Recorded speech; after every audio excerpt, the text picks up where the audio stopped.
everybody. It's Pastor Joy from Lakewood Presbyterian Church, and today I am with Jacob Hatch, licensed mental health counselor from Life Renewed, and I have been thinking a lot about anger lately. It's something that I feel.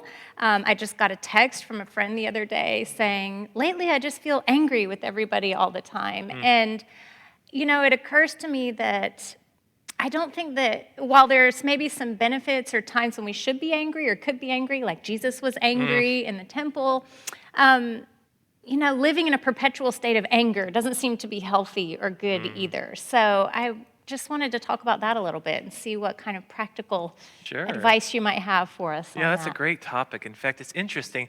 I don't know if you ever noticed what anger really the purpose of anger is, but anger, I think, is one of those things where it's not the real feeling. We always say we're angry, I'm just so mad or I'm upset. But really, there's usually a secondary feeling that's happening behind the scenes that's really getting us something. If it's frustrated, if it's maybe feeling trapped or persecuted or helpless or feeling out of control, we'll say I'm angry, but what it really is, it's the body kind of responding to that stressor or whatever that looks like. And Yeah. sometimes it's people, sometimes it's situations, sometimes it's something that's completely out of our control that we just never saw coming. Yeah. In fact, one of my favorite examples, I love this example. I don't know if you've ever seen the Avengers movie, but The Incredible Hulk. One of my favorite, there's this part where he just acts out anger in such a great way because he jumps from one alien to a building to another alien, just tearing things off without even thinking. Because all he's doing is just basing his whole reaction on his body sensation, Yeah. adrenaline, or the other thing. And I'll share this about this maybe another time, but it's really interesting. Something called cortisol. And cortisol is the stress chemical of the body. It's an absolute necessity to everyday life. It's what gets us up in the morning. It's what tells us when we have to get ready to get on the road or else we're going to be late. It kind of boosts us and gets us going along with the adrenaline. But cortisol is also the thing that's going to say, oh, danger, danger, alert, alert. And when that happens, oftentimes we're going to react in a way that sometimes we're not thinking about. Yeah, that's exactly what I've been thinking, that we all probably to react in anger is normal. Things trigger us or get us upset or whatever, but how do we kind of deal with that in a healthy way when we get triggered like that and kind of step back from those feelings and sort of regain control of our senses, I guess? Yeah, no, it's a great. In fact, I think about anger a little bit also about like the difference between willfulness and willingness. And sometimes when we get in our own ways and we start thinking about something that maybe we think ought to be some way, sometimes it's pride that gets in the way, but sometimes it's just our own bad thinking. In fact, I like the idea of like stinking thinking. And sometimes I use this word, and I hope it doesn't sound as bad as it does on camera, but we should all over ourselves. And, oh, I should have done this or I should have done that. And when we start shoulding all over ourselves, it really becomes a danger to us. And so sometimes it's easy to slow down and say, what's happening around me? What can I control? What do I have to maybe accept that's beyond my will, but maybe something that I don't have to agree to, but I can accept and work through? And sometimes that's important to just slow down and recognize for Yes. ourselves. Acceptance seems like a big thing. I have noticed that in my own life when something comes up and I just don't want to accept it.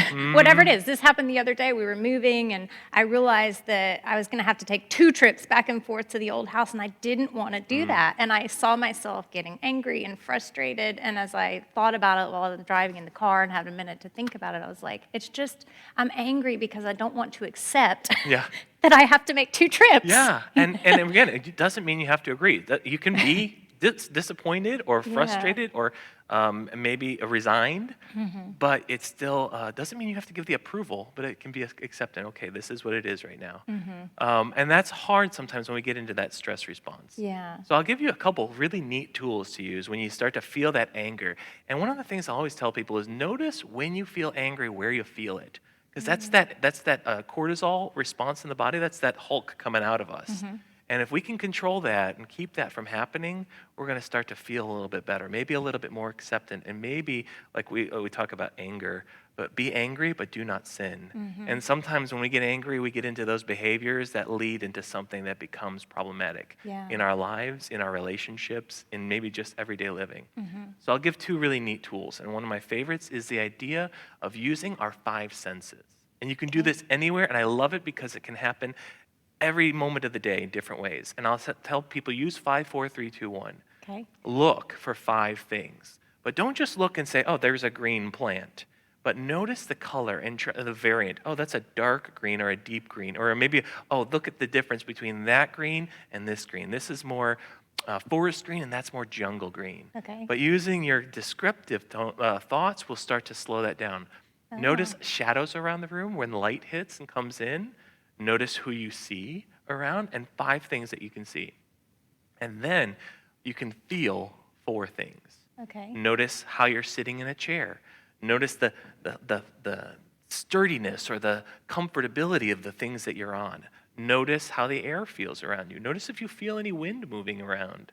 And just kind of notice maybe if there's a certain weight depending on where you're sitting, how you're sitting in the room.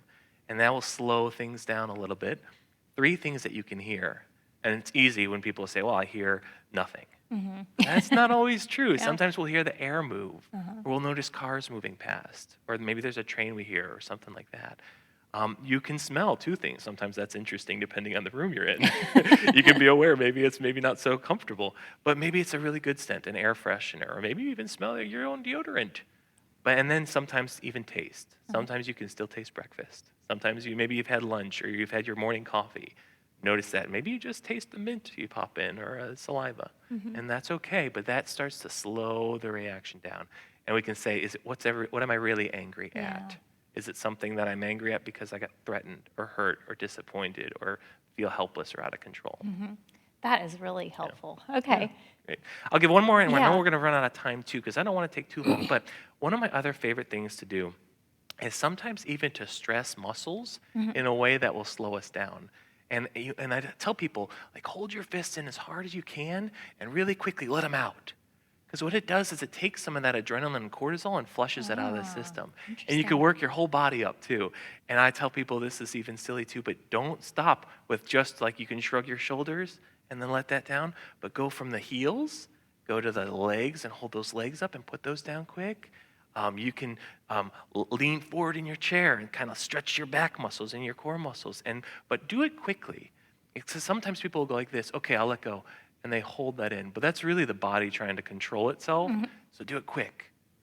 Okay. And so then you could even use your facial muscles, go from the bottom up to the top. And I love leaving the temples because we can't forget, we hold a lot of tension in our heads. Okay. And so hold the surprise look and keep it straight then. Okay. That kind of lets some of that tension out. Oh, that's really helpful to know. Anyway, so that Okay. we'll talk some more about that maybe another time. Yeah, thank you. Well, I hope that gives you just a few things to think about that might be helpful to you in your daily life as you get triggered or feel angry. And thank you, Jacob. My pleasure. All right, we'll see you next time.